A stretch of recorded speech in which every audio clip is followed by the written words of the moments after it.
धन्यवाद, धन्यवाद, धन्यवाद, धन्यवाद, धन्यवाद। परमपिता परमेश्वर, हम आपका हृदय से धन्यवाद करते हैं क्योंकि आप महान हैं, अनुग्रहकारी और दयालु हैं।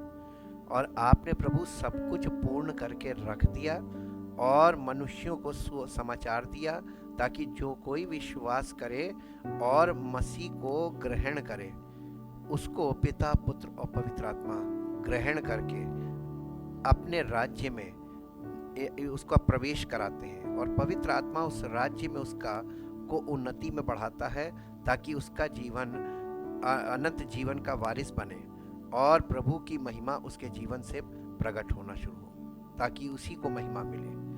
हम प्रभु जब तक इस धरती पर जीवित रहें, प्रभु की महिमा का कारण हो और अनंत जीवन के वारिस तो हम हैं ही, ताकि प्रभु आपके राज्य में जीते जी भी हों और उसके बाद हमेशा के लिए आपके राज्य के वारिस बने, ताकि आपकी महिमा प्रकट हो। धन्यवाद के साथ इस प्रार्थना को आपके इकलौते पुत्र प्रभु यीशु मसीह के नाम से मांगते हैं, आमीन। Praise the Lord. Word of God part 56 में आज हम फिर से कल जो विषय चल रहा था उसी के नेक्स्ट पार्ट में आए, स्टडी अबाउट इंटरप्रिटेशन पार्ट 2। ये दूसरा भाग है और ये दूसरा भाग ये है कि दूसरा भाग हमको इसका ये भी बहुत बड़ा भाग है। इसका आज एक भाग है और इसका आधा भाग जो है वो हम कल सीखेंगे। The basic process of interpretation, यानी इंटरप्रिटेशन का जो बेसिक प्रोसेस का मतलब प्रक्रिया, उसकी मूल प्रक्रिया क्या है परमेश्वर के वचन को समझने की या इसके अर्थ को जानने की, उस पे आज हम देखेंगे। To understand a particular portion of scripture, यानी परमेश्वर के वचन के किसी भाग को जब हम पढ़ते हैं और उसको समझने की कोशिश करते हैं, it is often necessary to have other related information. तो हमें अक्सर प्रायः ये आवश्यक है कि हम उस भाग से संबंधित और भी चीज़ों को जो उससे संबंध रखती हैं उसकी भी हमारे पास जानकारी हो, वो और इंफॉर्मेशन चाहिए होती है उस भाग को समझने के लिए। सम ऑफ द बेसिक स्टेप्स, इसलिए कुछ मूल स्टेप्स हैं, कुछ तरीके हैं that help a reader understand the scripture, जो पढ़ने वाले को वचन को समझने में उसकी मदद कर सकता है। जैसे number 1, read widely. Read widely का मतलब होता है, रीड का मतलब पढ़ना, वाइडली का मतलब ज़्यादा पढ़ना। आप एक पद ना पढ़ें और आधा पद ना पढ़ें, एक लाइन ना पढ़ें, बल्कि आप उस एक पद को समझने के लिए आपको उसका पैसेज पढ़ना पड़ेगा, वो पूरा भाग पढ़ना पड़ेगा। इसीलिए रीड वाइडली लिखा है। There is no substitute for the continual reading of scripture, यानी परमेश्वर के वचन को लगातार यानी नियम पूर्वक पढ़ने के अलावा कोई दूसरा विकल्प नहीं है इसको समझने के लिए। पहली चीज़ इसको लगातार पढ़ें, यानी आदत डालने पढ़ने की, हमको रोज़ पढ़ना चाहिए। दूसरी बात कि by reading person gets basic knowledge that will help them understand scripture। और जब आप पढ़ेंगे, इसको केवल पढ़ेंगे, तो जब आप पढ़ना शुरू करेंगे तो आपको इसकी बेसिक यानी इसकी मूल जानकारी, प्रारंभिक जानकारी आपको मिलेगी कि परमेश्वर के वचन में लिखा क्या है। अभी तो लोगों को यही नहीं मालूम कि लिखा क्या है और कहाँ लिखा है। ये दो बातें आप रेगुलर इसको पढ़ेंगे तो आपको ये दो चीज़ों की जानकारी मिलेगी। तो ये भी एक बहुत बड़ी जानकारी है, क्योंकि कहीं आप वचन सुन रहे हैं तो आपको क्या मालूम वो व्यक्ति सही बोल रहा है कि गलत बोल रहा है या त्रुटिपूर्ण बोल रहा है। कोई पढ़ रहा है तो सही पढ़ रहा है कि त्रुटिपूर्ण पढ़ रहा है, वो उसमें पढ़ने में गलती कर रहा है। क्या आप किसी की रीडिंग को सही मान सकते हैं जब तक आप उसके साथ स्वयं रीड ना करें? ये वाली छोटी छोटी बारीक गलतियां, छोटी छोटी मात्रा की गलती भी मीनिंग में बड़ा बदलाव पैदा कर सकती है। इसलिए रीडिंग खुद करें और इसकी आदत डालें, और रीडिंग करने से आपको कहाँ क्या लिखा है इसकी जानकारी होगी। परमेश्वर के वचन में कहीं पर वचन को पढ़ने के विषय में कहीं कुछ लिखा है। आज हम देखेंगे नहम्याह की पुस्तक 8 अध्याय और उसका 1 से 8 पद तक पढ़ेंगे हिंदी में। नहम्याह की पुस्तक जब 8 सातवां महीना निकट आया, जब 7वां महीना निकट आया, उस समय उस समय सब इजरायली उस समय सब इजराइली अपने नगर अपने नगर में थे। में थे। तब उन सब लोगों ने एक मन होकर जल फाटक के सामने के चौक में इकट्ठे होकर एजरा शास्त्री से कहा कि मूसा की जो व्यवस्था है यहोवा ने इज़राइल को दी थी उसकी पुस्तक ले आ। तब एजरा याजक 7वें महीने के पहले दिन को क्या स्त्री क्या पुरुष जितने सुनकर समझ सकते थे। अब बहुत ध्यान दीजिएगा, परमेश्वर का वचन पढ़े जाने से पहले वहां पे जो लोग जमा हुए थे उनके बारे में सुनिए। पहली चीज, परमेश्वर के वचन में शुरू से पुस्तक आ रही है। इसका मतलब परमेश्वर का वचन किसी के मुख से निकला हुआ वचन आप धोखा खा सकते हैं, आप उसके द्वारा बहुत बड़ा यानी स्पिरिचुअल डिसेप्शन में जा सकते हैं, त्रुटि में फंस सकते हैं, विश्वास आपका गलत हो जाएगा। और अगर आपका विश्वास गलत हो गया, विश्वास ही तो आधार है, और आधार ही गलत हो गया तो आप वही काटेंगे जो आपके ने बोया है। इसलिए यहाँ पे ध्यान दीजिए, जितने सुनकर समझ सकते थे उन सबों के सामने व्यवस्था को ले आया। वह उसकी बातें भोर से दोपहर तक उस चौक के सामने जो जल फाटक के सामने था क्या स्त्री क्या पुरुष और सब समझने वालों को पढ़कर सुनाता रहा। कब से? भोर से दोपहर तक पढ़कर सुनाता रहा। यानी पढ़ रहा था एक व्यक्ति और पढ़ के सुना रहा था और सब सुन रहे थे। ठीक है, ये बहुत जरूरी है कि परमेश्वर का वचन जब पढ़ा जाए तो बाकी लोगों को क्या करना चाहिए? ध्यान से सुनना चाहिए, क्योंकि ये परमेश्वर का वचन है। परमेश्वर क्या है? आदि में वचन था, वचन परमेश्वर के साथ था और वचन परमेश्वर। तो जब परमेश्वर की उपस्थिति में आप जाएंगे, जहां वचन है वहीं परमेश्वर की उपस्थिति है जी। और लोग व्यवस्था की पुस्तक पर कान लगाए रहे। कहां? कान लगाए रहे। लोग व्यवस्था की पुस्तक पर कान लगाए रहे का मतलब ये एक बोलने का तरीका है, फिगर ऑफ स्पीच है। कान लगाए रहे का मतलब है ध्यान लगाए रहे, मन लगाए रहे जी। एजरा शास्त्री काठ के एक यानी एक उसने वो बनाया था स्टेज, काठ के एक मचान पर जो इसी काम के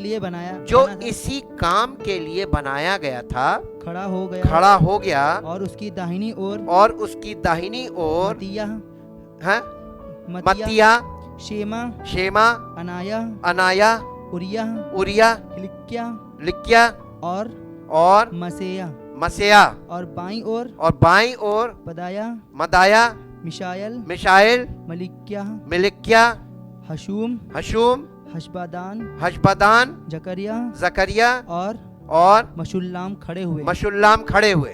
तब एजरा ने जो सब लोगों से ऊंचे पर था सबों के देखते उस पुस्तक को खोल दिया जी। और जब उसने पुस्तक को खोला तब सब लोग उठ खड़े हुए। क्या किया? ये परमेश्वर का वचन की पुस्तक को जब उसने खोला तो सब लोग अपने स्थान पे खड़े हो गए जी। कितना आदर था उस जमाने में जी। तब एजरा ने महान परमेश्वर यहोवा को धन्य कहा और सब लोगों ने अपने अपने हाथ उठाकर आमीन आमीन कहा और सिर झुकाकर अपना अपना माथा भूमि पर टेक कर यहोवा को दंडवत किया। यशुम, बानी, बानी, शेरेब्या, शेरेब्या, यामीन, यामीन, अकूब, हबूब, सबते, सबत्ते, होदिया, ओदिया, मशेया, हशिया, कालीता, कालीदा, अजरिया, हजरिया, योजाबाद, योजाबाद, हनान अनान और पलायह और पलाया नामक लेवीय लोगों को नामक लेवीय लोगों को। व्यवस्था समझाते गए। देखिए वहां पर ढेर सारे लोग थे। जब वो वचन बोला जा रहा था तो ढेर सारे काउंसलर्स वहां पर काम कर रहे थे कि ये लोग वचन जो सुन रहे हैं इन किसकी समझ में नहीं आ रहा, उससे पूछ रहे थे और उसको समझा रहे थे जी। और लोग अपने अपने स्थान पर खड़े रहे। और लोग अपने अपने स्थान पर खड़े रहे। कितनी देर खड़े रहे? भोर से लेकर दोपहर तक खड़े रहे जी। उन्होंने परमेश्वर की व्यवस्था की पुस्तक से पढ़कर उन्होंने परमेश्वर की व्यवस्था की पुस्तक से पढ़कर अर्थ समझा दिया। अर्थ समझा दिया। देखिए केवल पढ़ के नहीं सुनाया था, अर्थ समझाया था। ये वचन को पढ़कर कोई सुना रहा है वो भी गलत है, लेकिन पढ़कर सुनाना भी है और समझाना भी है जी। और लोगों ने पाठ को समझ लिया। और लोगों ने पाठ को पता कैसे चला? क्योंकि वहां पर इतने ढेर लेवीय लोग क्या कर रहे थे? ये पता कर रहे थे कि इसको समझ में नहीं आया, क्योंकि उसको समझाएं। आज क्या हो रहा है? ये नहीं हो रहा है।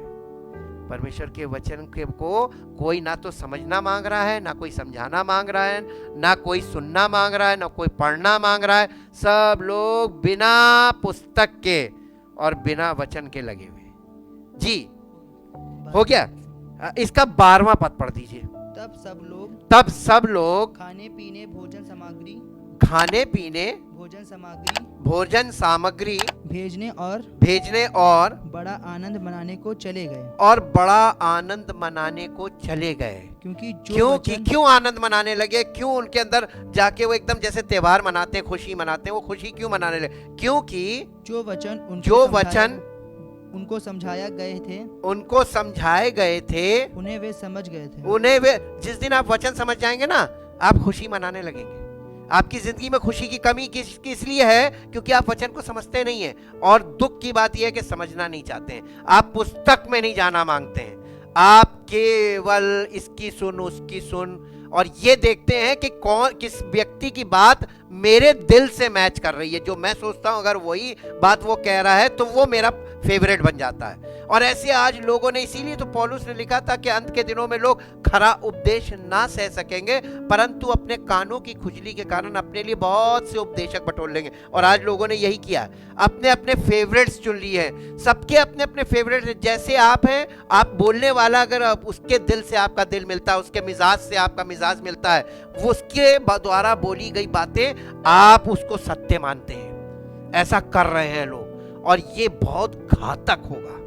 इसलिए क्योंकि ये डिसेप्शन का पार्ट है, लोग डिसेप्शन में जा रहे हैं। इसके साथ साथ हम इसको इंग्लिश में भी पढ़ते हैं। आपको नहम्याह की पुस्तक 8 अध्याय पहले पद से पढ़ते हैं। Then all the people gather together as one man in the broad place before the water gate and they asked Ezra the scribe to bring the book of the law of Moses which the Lord had given to Israel। किसने दिया था? प्रभु ने उनको दिया था, यानी प्रभु ने पुस्तक दी थी जी। and Ezra the priest thought the law before the assembly of both men and women and all who could hear with understanding। जो यानी समझ के साथ सुनने वाले थे, उनको यहाँ पे लिखा hear with understanding. On the first of the 7th month he read from it facing the broad place before the water gate from early morning until noon in the presence of the men and women and those who could understand, and all the people were attentive to the book of the law.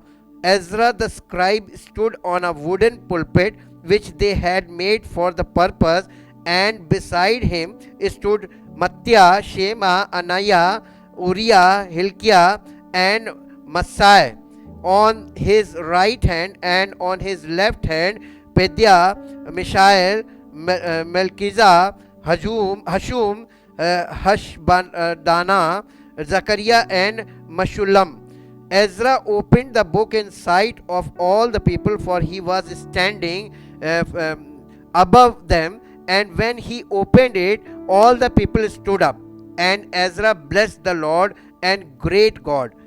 Blessed the Lord, the great God. And all the people answered, Amen, Amen, lifting up their hands. And they bowed their heads and worshipped the Lord with faces to the ground. Also Jeshua, Bani, Sherebiah,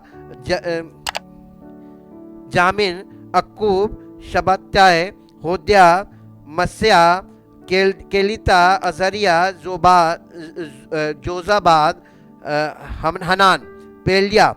The Levites helped the people to understand the law, and the people remained in their place. So they read from the book of the law of God distinctly, faithfully, amplifying and giving the sense, so that the pulpit that the people understood the reading. And Nehemiah, who was the governor, and Ezra the priest and scribe, and the Levites who taught the people, said to all of them, This day is holy to the Lord your God. Mourn not, nor weep, for all the people wept when they heard the words of the law. इसके बाद 12वां पद है, 12वें पद में लिखा हुआ है, and all the people went their way, eat, drink, send portions, and make great rejoicing, for they had understood the words that are declared to them. उनको समझ में आ गया था। वचन जब समझ में आ जाएगा, आपकी जिंदगी में खुशी भर देगा। ये इतनी खास चीज है, इसमें सब कुछ परमेश्वर की सारी योजनाएं और परमेश्वर की सारी बातें इसके अंदर क्लियर बताई जाती हैं। इसी के साथ प्रेरितों के काम उसका 8 अध्याय उसका 30 और 31 पद पढ़िए। फिलिप्पुस उसकी ओर दौड़ा, फिलिप्पुस उसकी ओर दौड़ा, और उसे यशायाह भविष्यवक्ता की पुस्तक पढ़ते हुए सुना, और पूछा, तू जो पढ़ रहा है क्या उसे समझता भी है? उसने कहा, जब तक कोई मुझे ना समझाए तो मैं कैसे समझूं? आज के लोग कहते हैं नहीं हम समझ रहे हैं। वो भी पढ़ा लिखा था, वो पढ़ रहा था, इसका मतलब पढ़ा लिखा था और पढ़ रहा था, लेकिन पढ़ के वो घूम रहा था क्योंकि उसको समझ में कुछ नहीं आ रहा था। और जब फिलिप्पुस ने उससे पूछा कि जो तू पढ़ रहा उसे समझता भी है, क्या था? यशायाह नबी की पुस्तक। और उसने कहा कि नहीं, जब तक कोई मुझे ना समझाए। कितनी ईमानदारी से उसने बोला कि जब तक कोई मुझे ना समझाए मैं नहीं समझूंगा। फिलिप्पुस कौन था? फिलिप्पुस पवित्र आत्मा से प्रेरित व्यक्ति था, जो पवित्र आत्मा की आज्ञा में चलता था और पवित्र आत्मा के द्वारा ही वो भेजा गया था इसके पास। और जब फिलिप्पुस उसके पास चढ़ के बैठा तो फिलिप्पुस ने उसको उसका अर्थ समझाया। लेकिन यहाँ पर सीखने वाली बात है कि बिना किसी पवित्र आत्मा से प्रेरित व्यक्ति के आप वचन को नहीं समझ पाएंगे। ये प्रमाण वचन में ही दिया हुआ है। हाँ, आगे क्या है? और उसने फिलिप्पुस से विनती की, फिलिप्पुस अपनी मर्जी से नहीं गया उसको समझाने। वचन को समझना चाहते हैं तो उसने फिलिप्पुस से विनती की कि वो चढ़कर उसके पास रथ में बैठ जाए। और जब फिलिप्पुस ऊपर बैठेगा तभी तो हमको समझाएगा। तो उस व्यक्ति के संपर्क में गया।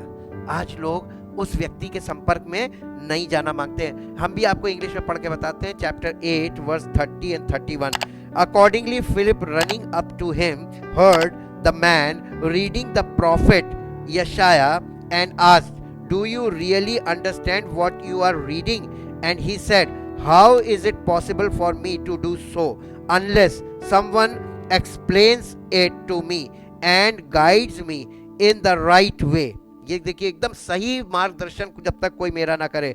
And he earnestly requested Philip to come up and sit beside him. उसने उसके से बहुत नम्रता पूर्वक निवेदन किया कि मेरे पास आकर बैठ, मुझे समझा। इसी के बाद दूसरा पॉइंट है ऑब्जर्व केयरफुली, यानी हमको वचन में ऑब्जर्वेशन पे मैंने पहले भी आपको बताया था, ऑब्जर्वेशन बहुत ज़रूरी होता है। ऑब्जर्वेशन का मतलब क्या होता है? ये बहुत बारीकी है। किसी भी चीज़ को बहुत ध्यान से सुनना, ध्यान से पढ़ना और फिर मेडिटेट करना कि ये क्यों कहा जा रहा है, ऐसा क्यों कहा गया, ऐसा ही क्यों कहा गया, इसके अलावा क्यों नहीं बताया गया. Observe carefully. We must learn to read carefully. सबसे पहली चीज है, हमें बहुत आवश्यक है कि हम परमेश्वर के वचन को केयरफुली पढ़ें. केयरफुली पढ़ें, और केयरफुली पढ़ेंगे तभी ऑब्जर्व कर पाएंगे. टू नोटिस, इस बात को ध्यान में दें कि व्हाट इज एक्चुअली सेड, कि कहा क्या जा रहा है वचन में, इस बात पे ध्यान देकर पढ़ें. इसके बाद observation is the crucial skill. यानी ऑब्जर्वेशन जो है, निरीक्षण कह लीजिए, या किसी बात पर बहुत ज्यादा फोकस्ड हो जाना, ये बहुत, यानी क्रूशियल, इतना मतलब जबरदस्त, टिपिकल है, क्रूशियल है, बहुत कठिन एक स्किल है, बेसिक टू इंटरप्रिटेशन. और यही इंटरप्रिटेशन का मूल है. इसके बिना इंटरप्रिटेशन, सही इंटरप्रिटेशन नहीं हो सकता. व्यवस्था विवरण की पुस्तक 5 अध्याय 32 पद. इसलिए तुम अपने परमेश्वर यहोवा की आज्ञा के अनुसार, इसलिए तुम अपने परमेश्वर यहोवा की आज्ञा के अनुसार करने में चौकसी करना. क्या करना? ये जो चौकसी है ना, यही है ऑब्जर्वेशन. चौकसी करना यानी ऑब्जर्वेशन में रहना, ऑब्जर्व करना. ना तो दाहिने मुड़ना, ना तो दाहिने मुड़ना, और ना बाएं. इसका मतलब जो आपको दिया गया है उसमें से ना तो दाहिने मुड़ना ना बाएं मुड़ना. आज तो लोग दोनों तरफ मुड़ गए और उसको छोड़ दिया, ऑब्जर्वेशन नहीं था इसलिए. जी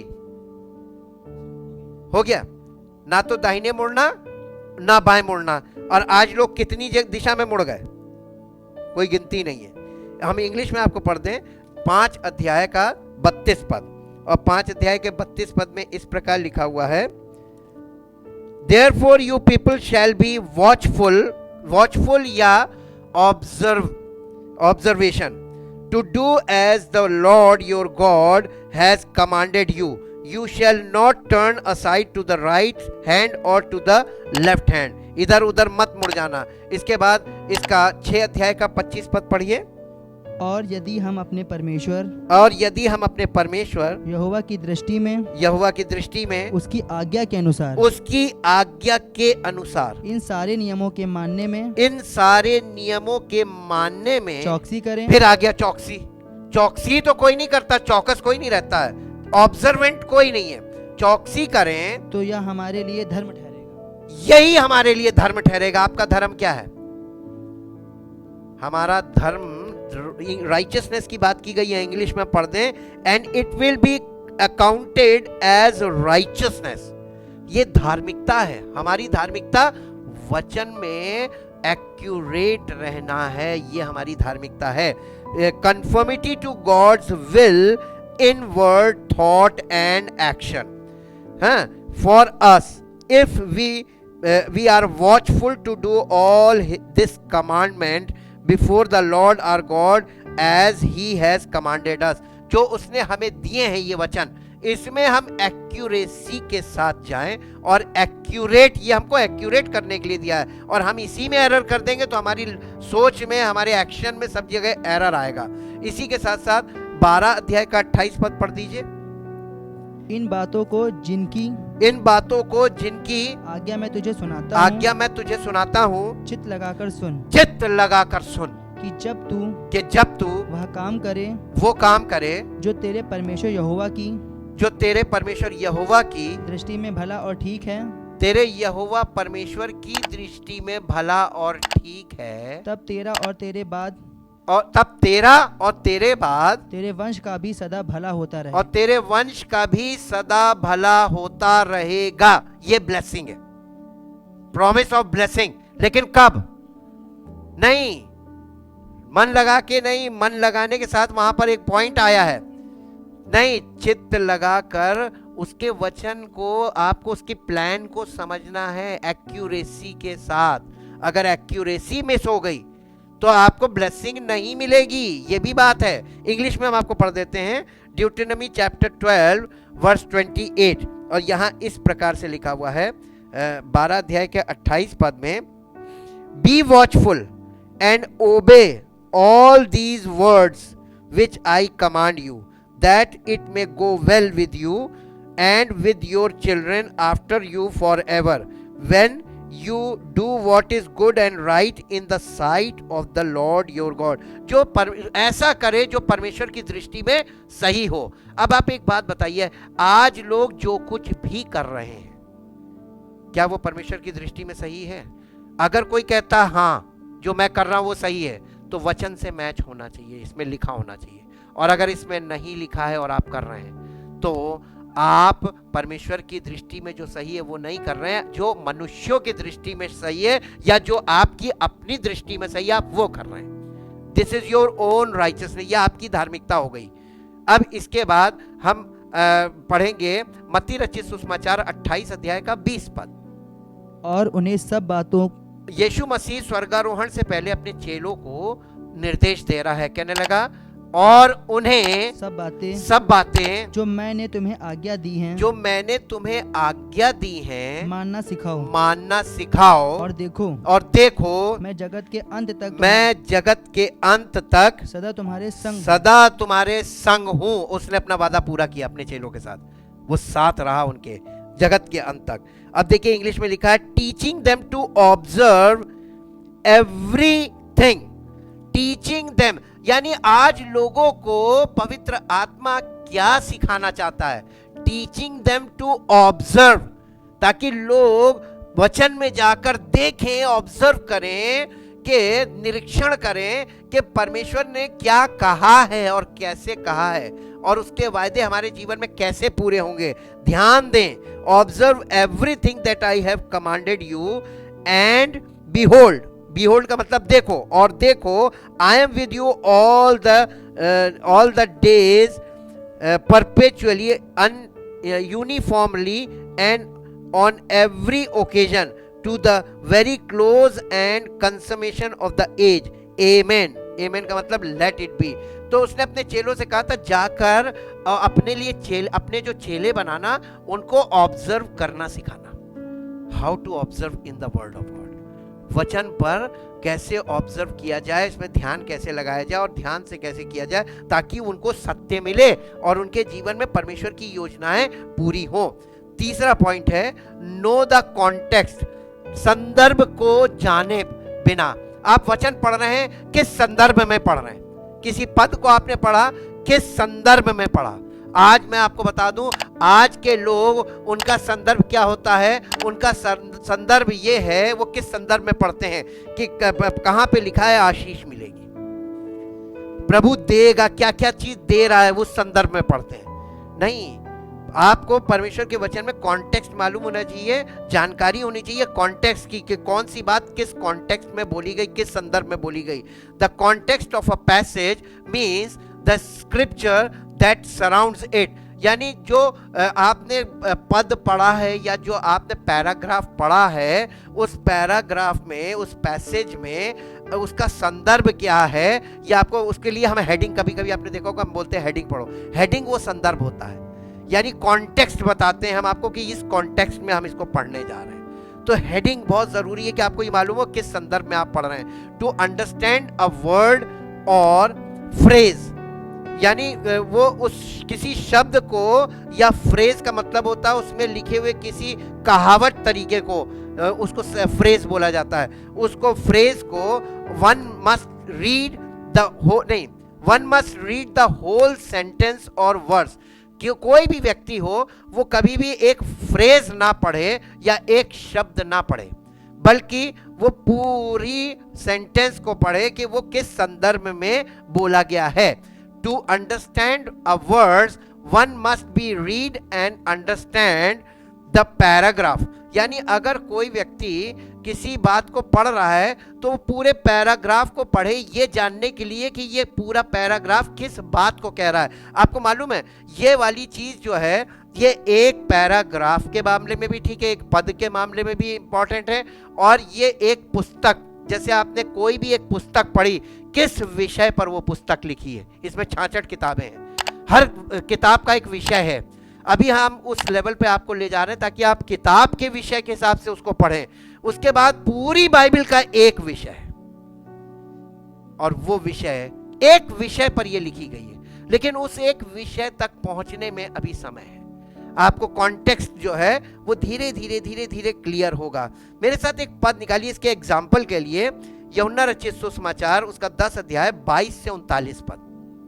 यरूशलेम में स्थापना पर्व मनाया जा रहा था। यरूशलेम में स्थापना पर्व मनाया जा रहा था और जाड़े की ऋतु थी। और जाड़े की ऋतु थी। यीशु मंदिर में सुलेमान के ओसारे में टहल रहा था। यीशु मंदिर में सुलेमान के ओसारे में टहल रहा था। तब यहूदियों ने उसे घेरा। तब यहूदियों ने उसे आ घेरा और पूछा, तू हमारे मन को कब तक दुविधा में रखेगा? तू हमारे मन को कब तक दुविधा में रखेगा? यदि तू मसीह है तो हमसे साफ साफ कह दे। तो हमसे साफ साफ कह दे। यीशु ने उन्हें उत्तर दिया, मैंने तुमसे कहा दिया है, मैंने तुमसे कह दिया है, पर तुम विश्वास करते ही नहीं। जो काम मैं अपने पिता के नाम से करता हूँ, वे ही मेरे गवाह हैं। परंतु तुम इसलिए विश्वास नहीं करते क्योंकि मेरी भेड़ों में से नहीं हो। ये बात कहकर तो बहुत बवाल हो गया होगा जी। मेरी भेड़ें मेरा शब्द सुनती हैं। मैं उन्हें जानता हूँ और वे मेरे पीछे पीछे चलती हैं। और मेरी भेड़ें मेरे पीछे पीछे चलती हैं। और मैं उन्हें अनंत जीवन देता हूँ। वे कभी नष्ट ना होंगी। और कोई उन्हें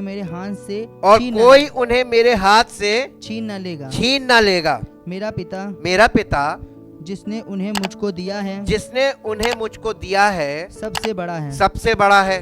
और कोई उन्हें पिता के हाथ से छीन नहीं सकता। मैं और पिता एक हैं। नहीं, ये बेटा कहाँ से पढ़ दिया तुमने? इसका 10 अध्याय का 22 पद से पढ़ना था। हाँ ठीक।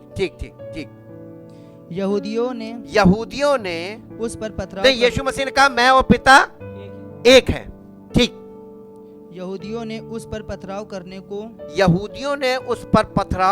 को फिर पत्थर उठाया।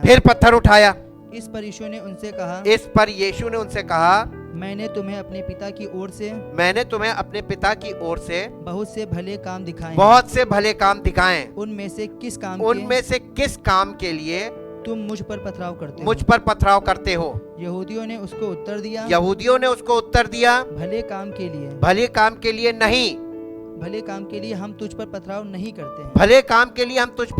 नहीं करते। परंतु परमेश्वर की निंदा करने के कारण। अब उनके पास एक पॉइंट आ गया था, परमेश्वर की निंदा करने के कारण। अब आप इस पे देखिए, पैराग्राफ में ये देखिए कॉन्टेक्स्ट में ये किस संदर्भ में बात कही जा रही है। परमेश्वर की निंदा। आज भी ये वाला मसला चल रहा है दुनिया में कि इन्होंने परमेश्वर की निंदा कर दी। अब आप परमेश्वर की निंदा का मतलब क्या है इसको आप समझिएगा जी। और इसलिए परमेश्वर की निंदा क्या थी ये सुनिए।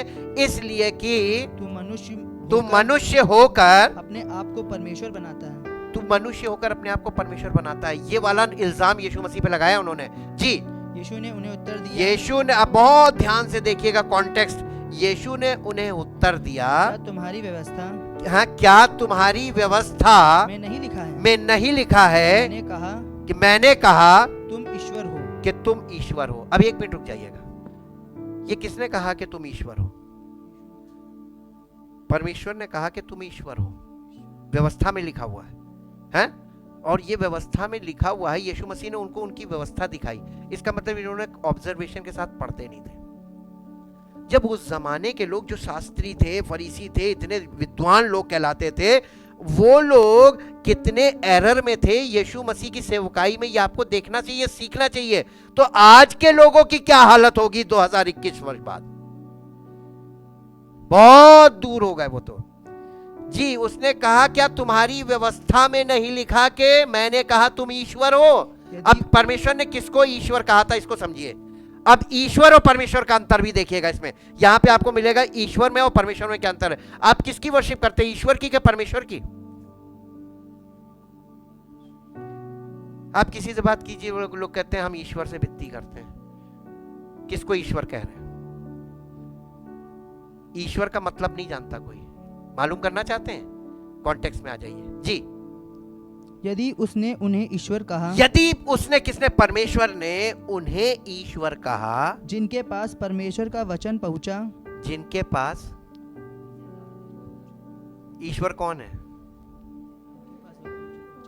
आपको मालूम है? अभी आप लोगों को अभी भी नहीं पकड़े, आप पॉइंट अभी भी नहीं पकड़ पाए। हमने इसलिए पकड़ लिया क्योंकि हम इसको रेगुलर स्टडी करते हैं, इसलिए हमें मालूम है। ये जो पुराने नियम में भविष्य वक्ता होते थे जिन पर परमेश्वर का वचन उतरता था और वो भविष्यवाणी करते थे, वो मुख से बोलते थे और वो लिखा जाता था, तो वो लोग ईश्वर कहलाते थे, उनको लॉर्ड बोला जाता था। प्रभु, प्रभु आप हिंदी में पढ़िए, वो एलिया को उन्होंने कहा हे प्रभु, एलीशा को बोला प्रभु। प्रभु का मतलब क्या है? इंग्लिश में लॉर्ड, उसी को ईश्वर कहते हैं। ईश्वर का मतलब परमेश्वर और मनुष्यों के बीच, जो मनुष्य को परमेश्वर से कनेक्ट करे, जो परमेश्वर की बातें मनुष्यों तक पहुंचाए, वो है ईश्वर, और उसे ही लॉर्ड बोलते हैं। उसने उन्हें ईश्वर कहा जिनके पास परमेश्वर का वचन पहुंचा और पवित्र शास्त्र की बात, और पवित्र शास्त्र की बात सत्य नहीं हो सकती, असत्य नहीं हो सकती, झूठी नहीं हो सकती जी। तो जिसे पिता ने पवित्र ठहराकर, तो जिसे पिता ने, अब देखिए यीशु मसीह अपने संदर्भ में बोल रहा है, कॉन्टेक्स्ट बदल दिया। उसने कहा तुम लोग व्यवस्था यानी भविष्यवक्ताओं को मानते हो, जिन्हें तुम ईश्वर कहते हो, भविष्यवक्ताओं को ईश्वर कहा जाता था, तो जिसे पिता ने पवित्र ठहराकर, पढ़िए, जगत में भेजा है, जगत में भेजा है, तुम उससे कहते हो, तुम उससे कहते हो, तू निंदा करता है, कि तू निंदा करता है, इसलिए कि मैंने कहा मैं परमेश्वर का पुत्र हूँ, कि मैं परमेश्वर का पुत्र हूँ। उसने परमेश्वर का पुत्र कह दिया था अपने आप को, इसी पे ये पूरा कॉन्टेक्स्ट आ गया। देखिए अब आपको पता चला होगा कि परमेश्वर के पुत्र के सामने भी यही प्रश्न किया गया था, लेकिन वो बिल्कुल सिद्ध था और पवित्र आत्मा से प्रेरित था और वचन को पूरी अच्छी तरीके से जानता और समझता था। उसने वचन से ही जवाब दिया उनको, उसने व्यवस्था दिखाई, उसने कहा कि ये लिखा हुआ है और ये असत्य नहीं हो सकता। उसने उन्हें, यानी जिन पर वचन उतरता था, भविष्यवक्ताओं को, अगर उसने प्रभु ठहरा दिया तो मैं तो उसकी ओर से भेजा हुआ हूँ और उसकी एग्जैक्ट कॉपी हूँ। तो मैंने कहा कि मैं परमेश्वर का पुत्र हूँ। इस बात पे उन लोगों ने, यही इल्जाम था, यही निंदा कहलाता था जी। यदि मैं अपने पिता के काम नहीं करता, यदि मैं अपने पिता के काम नहीं करता, तो मेरा विश्वास ना करो, तो मेरा विश्वास ना करो। परंतु यदि मैं करता हूँ, तो चाहे मेरा विश्वास ना तो भी चाहे, यीशु मसीह को देखिए कितनी मुश्किल आई थी लोगों को समझाने और सिखाने में। ये बहुत कठिन काम है और पवित्र आत्मा के द्वारा यही काम होना है अब, और लोग अभी भी इस बात को नहीं समझ पा रहे हैं। उसने कहा कि तुम चाहे मेरा विश्वास ना करो, परंतु उन कामों का विश्वास करो ताकि तुम जानो और समझो कि पिता मुझ में है और मैं पिता में हूँ। तब उन्होंने फिर उसे पकड़ने का प्रयत्न किया, परंतु वह उनके हाथ से निकल गया। यानी वो लोग पकड़ के मारने के लिए कि मार दो इसे, ईश निंदा कहते थे इसको। कितनी समझ लोगों की कहाँ थी, कैसे पढ़ते थे, क्या पढ़ते थे और क्या समझते थे। सेम प्रॉब्लम आज है कि नहीं है? इसीलिए झगड़े बढ़ रहे हैं, इसीलिए आपस में कलीसियाओं में झगड़े बढ़ रहे हैं, इसीलिए आपस में कलीसिया के अंदर लोगों में झगड़े बढ़ रहे हैं। यही कारण है, अंडरस्टैंडिंग क्लियर नहीं है और सबका एक तरीके से समझ नहीं काम कर रही है। और इसीलिए यहाँ पर आपको ये चीज क्लियर हो गई। मैं 22 पद से पढ़ दूं। After this the feast of dedication of the reconsecration of the temple was taking place at Jerusalem. It was winter and Jesus was walking in Solomon's porch in the temple area. So the Jews surrounded him and began asking him, how long are you going to keep us in doubt and suspense? If you are really the Christ, the Messiah, tell us so plainly and openly. Jesus answered them, I have told you so, yet you do not believe me. You do not trust me and rely on me. The very works that I do by the power of my Father and in my Father's name, bear witness concerning me. They are my credentials and evidence in support of me. But you do not believe and trust and rely on me because you do not belong to my fold. You are no sheep of mine.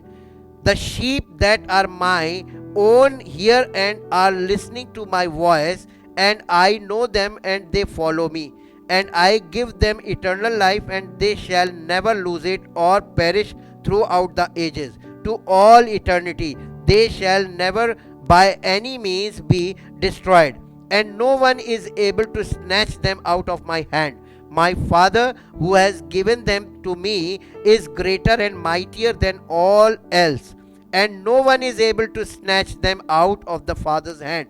And I and the Father are one. Again the Jews brought up stones to stone him. Jesus said to them, My Father has enabled me to do many good deeds. I have shown many acts of mercy in your presence. For which of these do you mean to stone me?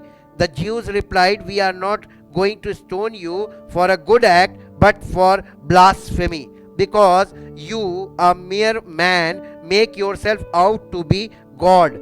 Jesus answered, It is not written in your law, I said you are gods. भजन संहिता 82 अध्याय उसके 6 पद में यह बात लिखी हुई है, पढ़ लीजिएगा घर में. ठीक. So men are called gods by the law when men to whom God's message came, and the scripture cannot be set aside or cancelled or broken or annulled. If that is true, do you say of one whom the Father consecrated and dedicated and set apart for himself and sent into the world, you are blaspheming, because I said I am the Son of God? If I am not doing the works, performing the deeds of my Father, then do not believe me. Do not adhere to me and trust me and rely on me. But if you do them, even though you do not believe me or have faith in me, at least believe the works and have faith in what I do, in order that you may know and understand clearly, but that the Father is in me and I am in the Father, one with him. हम परमेश्वर का धन्यवाद करते हैं कि वचन कितना स्पष्ट तरीके से चीजों को क्लियर करता है. तो चौथा पॉइंट है understanding the type of literature. चौथी बात है कि हमें इसमें जो बातें लिखी हैं उसके टाइप को, कि किस तरीके से वो लिखा गया है, किस तरीके की बात है. जैसे अ प्रोवर्ब, अ पैराबल, अ साम एंड एपिसल. एपिसल का मतलब होता है लेटर, पत्रियां. अ नैरेटिव्स यानी स्टोरी, कहानियां, and prophecy are all different types of literature. इतने प्रकार के लिटरेचर बाइबल में पाए जाते हैं. अब आप जब पढ़ते हैं तो आप पत्री पढ़ रहे हैं, कि आप भविष्यवाणी पढ़ रहे हैं, कि आप भजन संहिता पढ़ रहे हैं. साम का मतलब है भजन संहिता, भजन से पढ़ रहे हैं. पैराबल यानी दृष्टांत पढ़ रहे हैं. नैरेटिव का मतलब स्टोरी, कहानी पढ़ रहे हैं. इसमें सब कुछ है. और लिखा हुआ है कि God used all them to teach truth and principle. और इन सब तरीकों से परमेश्वर हमको क्या सिखाता है मालूम है? सत्य सिखाता है और सिद्धांत सिखाता है. सत्य और सिद्धांत, ये दो चीजें हमको सिखाई जाती हैं. But they each teach truth differently. यानी जो नीति वचन है, ये इनमें से जितने भी ये काइंड लिखे हैं, ये टाइप्स, ये हर अपने अपने तरीके से हमको सत्य और सिद्धांत सिखाते हैं, अपने अपने तरीके से. तो इनका तरीका अलग अलग है. फॉर एग्जाम्पल, यानी उदाहरण के तौर पर, a parable is not a literally true story. जो दृष्टांत यीशु मसीह ने सुनाए, या जितने भी दृष्टांत पुराने नियम में भी दिए हैं, ये सच्ची कहानी नहीं होती है. ये कहानी है, काल्पनिक कहानी है, लेकिन इस काल्पनिक कहानी में कुछ छिपा हुआ है. इसीलिए ये पैराबल को पढ़ते समय उसको सत्य कथा मत समझिए, उसके अंदर छिपे हुए उस सिद्धांत को पकड़िए. ये यीशु मसीह चाहता था. हाँ, is not literally a true story. The reader must understand that and look for the principle Christ was teaching. मसीह आपको जो सिद्धांत सिखाना मांग रहा है वो उस दृष्टांत में उसको सीखे, यह आपके ऑब्जर्वेशन पे टिकता आके। एन एपिसल ऑफ पॉल्स यानी पौलुस के द्वारा जो लिखी गई पत्रियां हैं, ऑन द अदर हैंड यानी दूसरी तरफ पौलुस के लिखे हाथ की लिखी पत्रियां जो हैं, टीचर्स जो हमें सिखाती हैं doctrinal truth and applications much more directly. वहां पर सीधे सीधे हमको कलीसियाई सिद्धांतों के बारे में और उसके परमेश्वर के वचन को और उसके उद्धार के जो योजना है उसको अपने जीवन में कैसे लागू करना है उसके बारे में डायरेक्टली बताती है ये पत्रियां। तो हमको सीखना है और ये तरीके हैं। आज मैंने आपको 4 बताए, कल फिर 4 बताएंगे। अभी इंटरप्रिटेशन ही चल रहा है। इसके बाद दूसरा पॉइंट है इल्यूमिनेशन, फिर तीसरा पॉइंट है application. Thank you, thank you, thank you Lord. परमपिता परमेश्वर, हम आपका हृदय से धन्यवाद करते हैं कि आपने हमें इस लायक किया है और ये सेवकाई दी है ताकि प्रभु हम आपको समर्पित रहें और लोगों को कैसे समर्पित रहना है इसके लिए प्रभु हम लोगों को प्रेरित कर सकें और लोगों तक वो सब चीज़ें पहुंचा सकें जिससे वो आपके वचन को, उसकी सत्यता को जाने और उन सिद्धांतों को अपने जीवन में ग्रहण करें जो वचन के अध्ययन से प्राप्त होते हैं, ताकि प्रत्येक का जीवन आपकी महिमा के योग्य हो और सारी महिमा आपको मिले। इस प्रार्थना को आपके इकलौते पुत्र प्रभु यीशु मसीह के नाम से मांगते हैं, आमीन। Praise the Lord. परमेश्वर का धन्यवाद।